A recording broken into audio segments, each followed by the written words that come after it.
Here we go. Alright. Welcome back to Nick Lenz Comic Corner Classic Non-Classics. This is episode number 2790. And Doubleshot 2684. Yes, I am roughly, with this episode, 10 episodes away for episode 2800. Now, this one's going to be quite interesting. It's two more books from the X-Men franchise. And as far as I can tell, one was Steve's publication a couple years ago. The other one was revived as a miniseries. We have Excalibur Visionaries by Warren Ellis, Volume 3, which basically collects Excalibur, number 96 to 103, along with the Pride and Wisdom miniseries, which was 3 issues. Written by Warren Ellis, artwork by Carl Pacino, Casey Jones, Randy Green, Rob Haynes, Terry Dodson, Carl Story, and Aaron Lepsey. Of these people who worked in this book, I know I met Aaron Lepsey. I think I have met Casey Jones. I believe I have, because I had him sign a issue of Birds of Prey he worked on, and I think that's I have not met the Dodsons. I have not met Terry Rachel. I've never met them. Sadly, Aaron Lepsey I met back in I think it was 2017. I met him. Yes, it was while he was working on Wonder Woman when I met him, because he was the writer of the odd number issues for Wonder Woman. Because Greg Rucka had this weird thing for his run where the even number issues were the flashbacks. Because I think it was even number was present day stuff, and odd number of flashbacks. Like Cole Scott did like 1, 3, 5, and 7.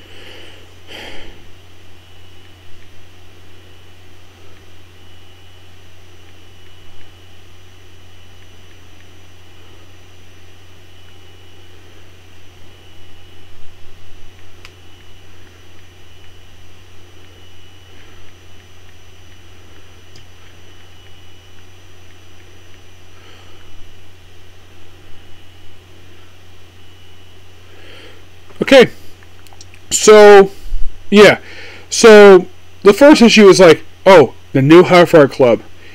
Yep. Mostly put, it just, well, by the way, for some reason, Nightcrawler in this issue got a bit of a redesign. He's got a goatee now. Yeah, so we have the Excaliburs playing soccer. Mostly has some interesting, some okay stuff happening here.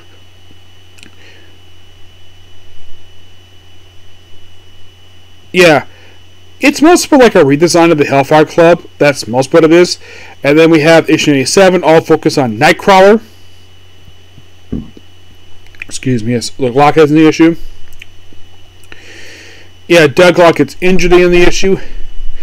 And then for some reason, it looks like on the cover here, it looks like Nightcrawler almost puts on his Age Apocalypse look. Yes, for some reason, issue 98 he does this because Doug Locke is injured. So we deal with that. We have some interesting stuff here, but it's most but Warren Ellis' wrap up his really good run he had for the book. Yes, he even got the book issue 100, and he left 3 issues later. By the way, the Pride and Wisdom miniseries, it's a spy mission with Kitty Pryde and Pete Wisdom. That's most but exactly what the miniseries is. For some reason, issue 100 is a tie-in to Onslaught. Yes. Now, I thought I reviewed this book already, but apparently it was not collected in that series of trades that was X-Men / Avengers. Yeah, this issue was not there, but there's some stuff that I would discuss later on. We'll discuss X-Force and Cable. So it's mostly put the 100 issue is them reacting to that they know about Onslaught, and basically they're kind of forced to stay out of it by Moore McTaggart because Moore does not want Excalibur to die. So basically she kind of forces the team to stay in behind enemy lines, kind of. That's kind of in a way what happens here.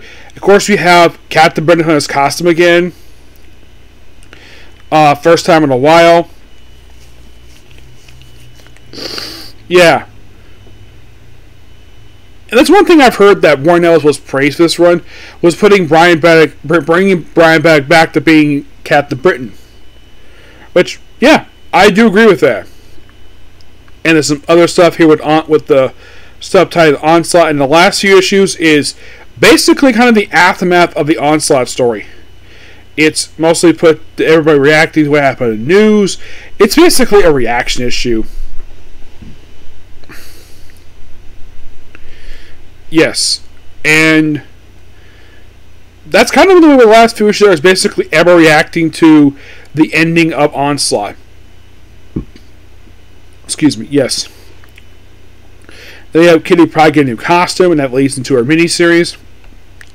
And that's it when it comes to the event, the run of Warren Ellis, who did Excalibur.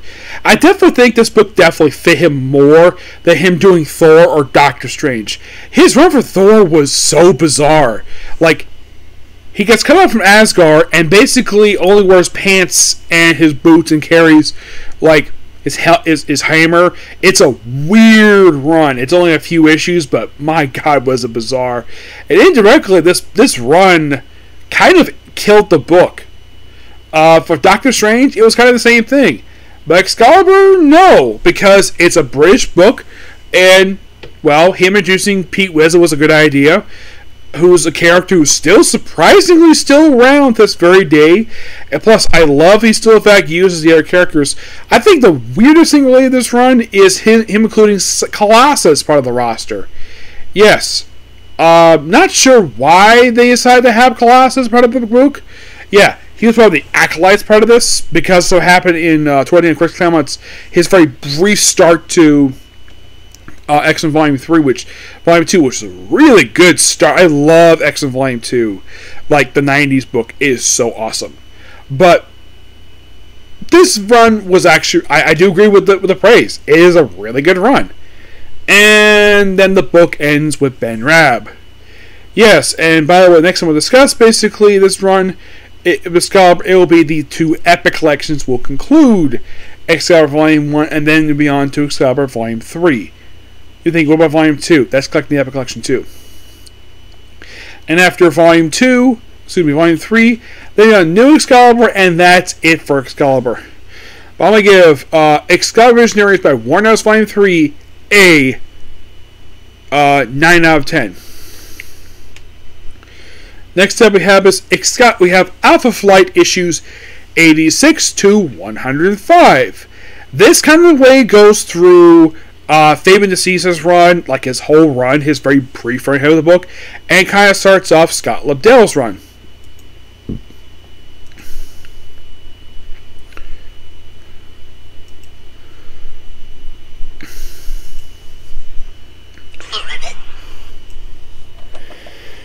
Where is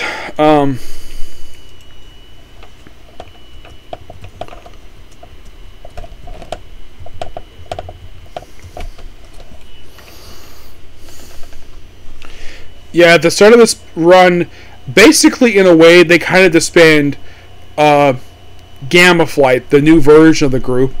Yes. By the way, Fabian DeCisa, pretty much these issues here are kind of basically Fabian DeCisa's whole run. Let's see here.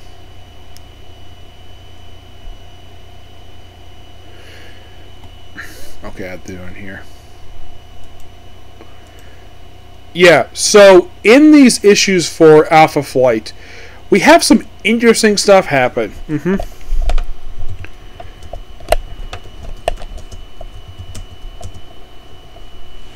First, we start off with basically the start of the building block story arc. Yes. This story in particular has in fight a new version of Gamma Flight, comprised of Audric, Nemesis, Silver, Wildchild, and Witchfire. And it has a guest appearance by Wolverine, who helps out them in this group. Yes, and get this. In part 2, get this. The most shocking thing happens. They find Puck. because Alpha Flight is sort of in the middle of a hearing with the Canadian government. So basically, Sasquatch and Amor, who are looking for Northstar and Puck, they find Puck. And they also find Guardian. James McDonald Hudson. A guy who's been dead since issue 12. Who has been revived as a cyborg. Yes. And throughout these issues, like, Heather is shocked the fact her husband is alive. Because from everybody's perspective, he died. Oh, and it's later concluded because of how Alpha proved themselves, the Prime Minister of Canada decides to reestablish a new Department H, funded by the Canadian government, and Gamma Flight is suspended. But the whole shocking thing of James Hudson being alive, yeah, that is shocking. And we also see Master of the World return to these issues. Yes, Master of the World, who is a recurring villain in this book. Now, when he returned in issue 89-90, that was the first time he appeared since issue 78, when Bill Mantlo wrote, James Hunter wrote the book in 1989. When he returned here, it had been like a year. And prior to that, he last appeared issue 40, which that was 4 years prior to this. And he's back here for 2 issues. Comes back from 96, 108. Well, it basically 96 comes back again to 108. But the Building Block story arc, it gets wrapped up by issue 90. Oh, and Heather becomes Guardian, and James Hudson rejoins the team with issue 4, and then we have Laura Dean. She quits the team. Yeah, she comes out of the group since issue 48.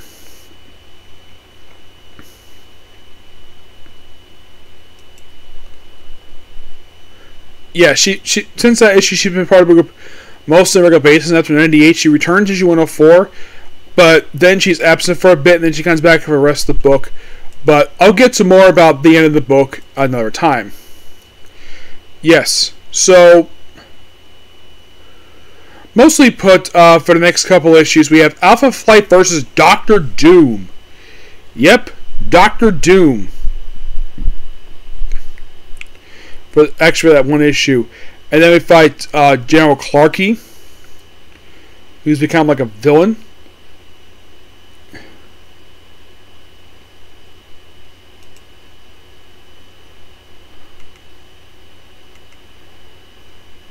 Yeah, for this one issue, because they fight him. Because Vindicator's kind of joined the, basically. And this is kind of a weird thing. So, James Hudson was Guardian, swaps identities with his wife, and she becomes Guardian, and he becomes Vindicator. And then issue 93, they have guest appearance by the Fantastic Four for a few issues. And then we have some brand new members in issue number 95, where Box, Diamond, we have basically kind of like new teams. We have a new Gamma Flight, a new Beta Flight. So with all these new members, there's even a joke about what we're going to do with 13 alphas. So let's split these teams up. So the main Alpha Flight teams comprise of Box, Diamond Lee, Heather, Northstar, Puck, Sasquatch, Vindicator, who is James Hudson, and Windsor. Mostly a lot of the founding members. Beta Flight, which is basically the backup team, comprised of Persuasion, who is Zipper Cooker's daughter, Shaman, Talisman, and Witchfire. And this Gamma Flight, which is the good guy one, comprised of Mora, Box, Sasquatch, probably a different one, and one joins the main team. The expert joins the team, Witchfire and Vindicator. Which, interesting idea, having all these teams here. And Master of the World returns, basically, to torment the group again. And then we have the final option arc happening in issue number 97. It goes to the 100.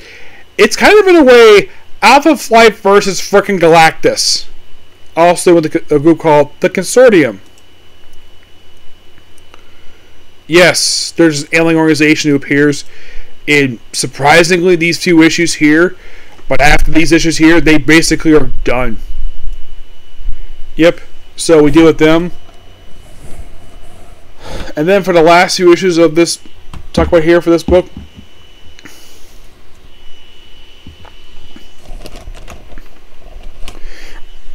You guys friends by Doctor Strange and the Avengers.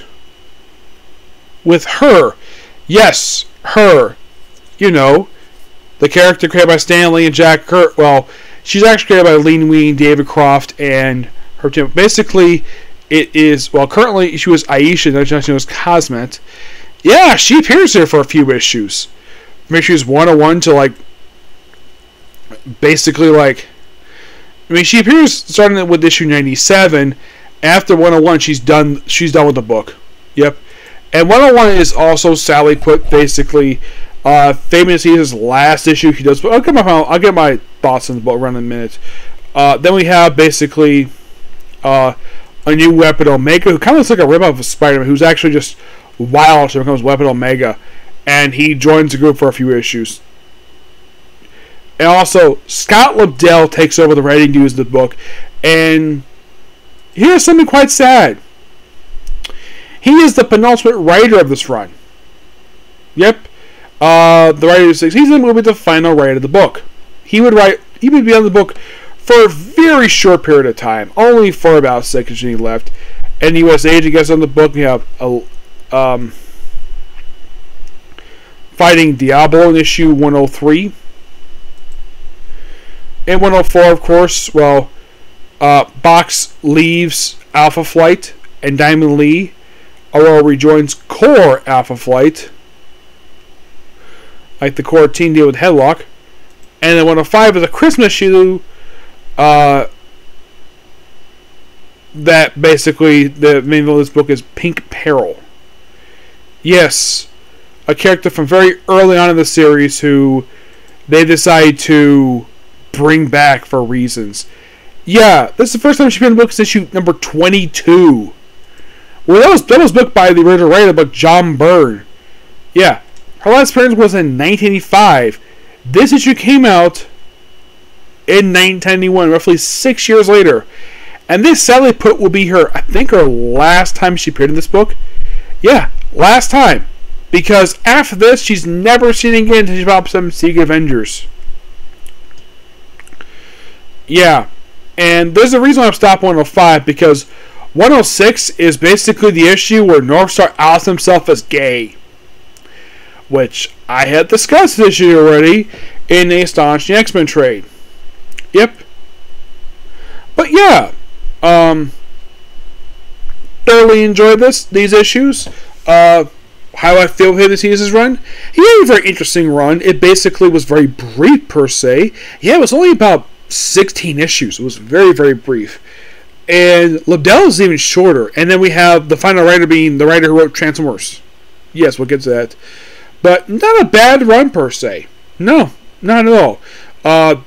Kind of the way this review just covered Fate Season's whole run for the book. Plus the opening few issues of Scott Lobdell's run. Interesting it's too close together. Yes. And also here's something really, really weird about this whole book. Only like twice in this book's history do we have by the way, in the last issue, during, I think when Lobdell started writing the book, they decided to have the group wear all the same uniform. No longer individual uniforms, so we had to start make them unique. Now we're all wearing the same uniform, and the uniforms look similar to Canadian Mountains uniforms. One in many ways, when that's the costume. Other times, basically just a carbon copy of the Vindicator costume. Not sure why, but that's basically what we're doing for the book for the remainder of the run. It's a very weird time for the book. And when I get to the final issue, I'm going to be discussing Marvel's many fail attempts afterwards to try to revive the success of this book. But I'm going to give issues 86 to 105 a 9 out of 10. Because this issue is really good. Okay, so that's the episode review. Please be sure to like, comment, subscribe, turn notifications, and do not hit the dislike button. Next up, if I get a chance to do it, Children of the world with level 2 cheap powers. Okay, next film. Bye.